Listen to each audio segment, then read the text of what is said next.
अमृता,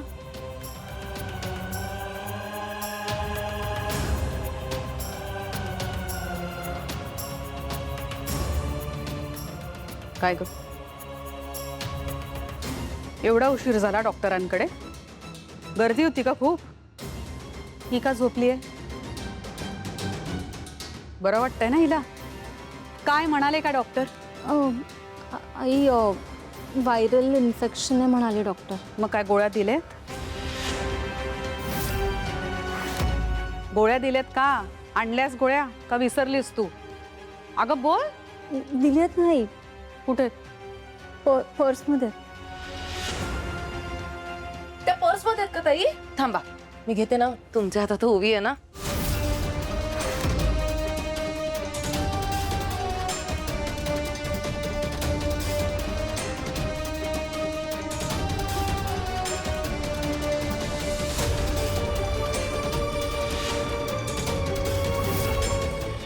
आई doctor म्हणालेत की या गोळ्या वेळेवर घेतल्या ना की हिला बरं वाटेल. आणि आता तात्पुरते इंजेक्शन दिलंय म्हणून झोपली आहे. आई मी आलेच हिला रूममध्ये झोपून.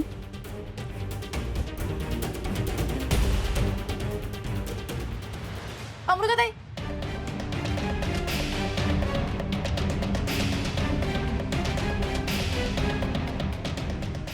ओवीच्या हातात तो कागद कसला आहे?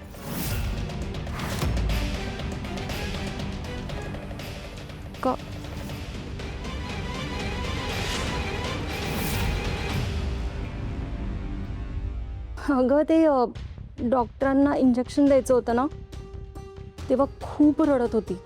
मग तिचं लक्ष दुसरीकडे वळवण्यासाठी त्यांनी हा कागद दिला. हे नाही का मुलं विमान बनवतात, रॉकेट वगैरे बनवतात ना, त्याच्यासाठी.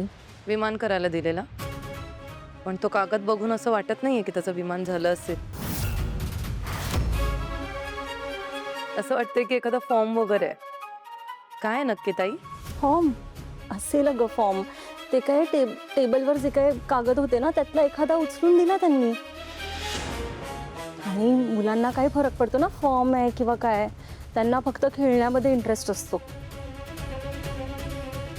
आई मी आलेच आहे, हिला झोपून आले. ताई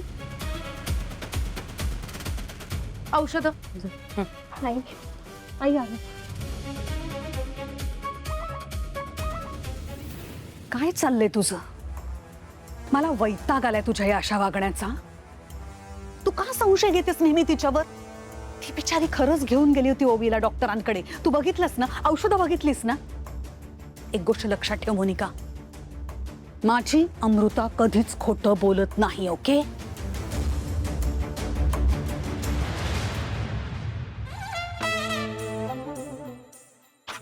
माझी अमृता कधीच खोटं बोलत नाही, लक्षात ठेव.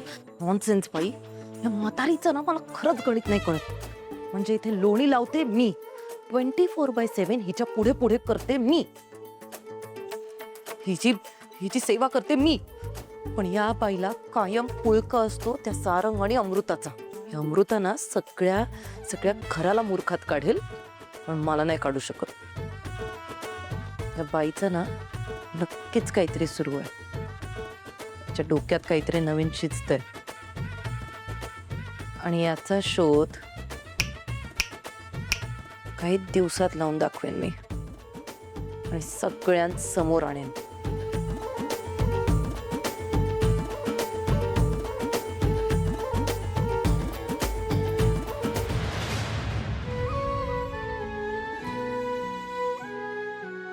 चला मॅडम, पोचलो आपण रूम मध्ये.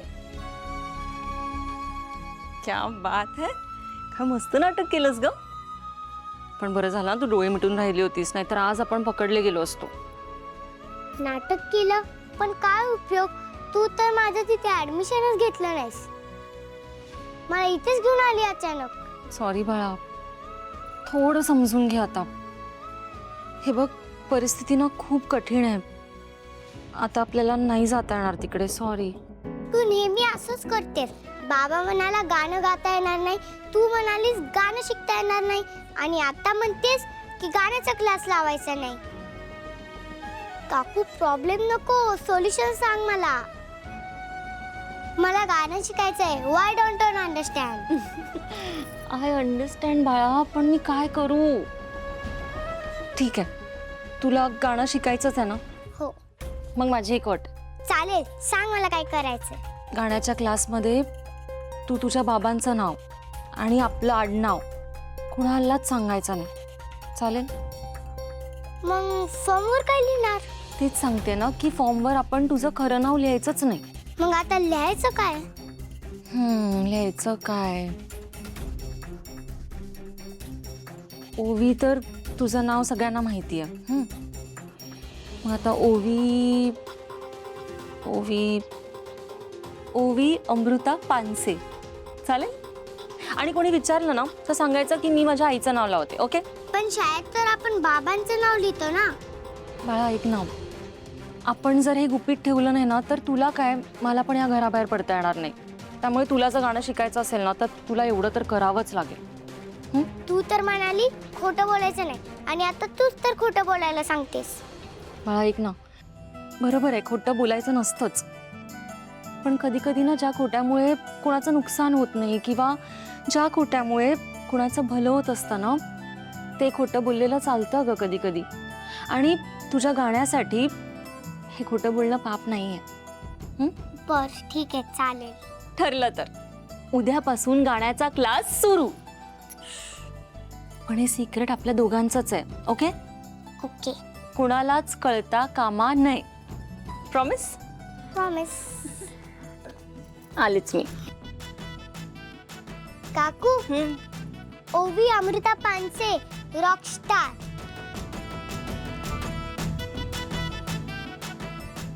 हो ग, आमची ओवी रॉकस्टार.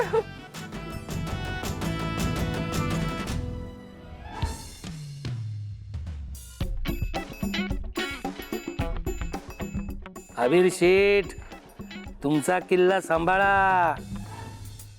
आजोबा, मी माझं टेन्शन घेऊ नका हो. तुम्ही तुमचा किल्ला सांभाळा. बाबा, तुम्ही त्याला चेस खेळायला कशाला बसवता? त्याला अजिबात इंटरेस्ट नाहीये त्या खेळात. त्याच्या डोक्यात सतत क्रिकेट क्रिकेट आणि क्रिकेटच चालू असतं. साऊ, तो जितका हुशार आहे ना त्यापेक्षा 10 पट मला त्याला हुशार करायचंय. काय उद्या मी असेन नसेन तर माझी जागा तोच चालवणार आहे, नाही का? फक्त असे चौकार मारून थोडंच होणार आहे मैदानात. पण आजोबा, खेळ तर खेळच असतो ना. मग तो मैदानात असो या घरात बसून खेळायचा. कसं आहे ना अबीर, खेळात आणि आयुष्यात एक फरक असतो. मैदानाच्या खेळात आपण समजा हरलो तर दुसरी मॅच असते आपल्याला परत प्रयत्न करण्यासाठी. पण आयुष्यात मात्र तशी संधी आपल्याला नसते. त्यामुळे खूप जपून चालावं लागतं, कळलं का? आणि आता आपल्या गुरुकुलावर खूप मोठं संकट आलंय. तिथे आपल्याला हरायचं नाही, लक्षात ठेव.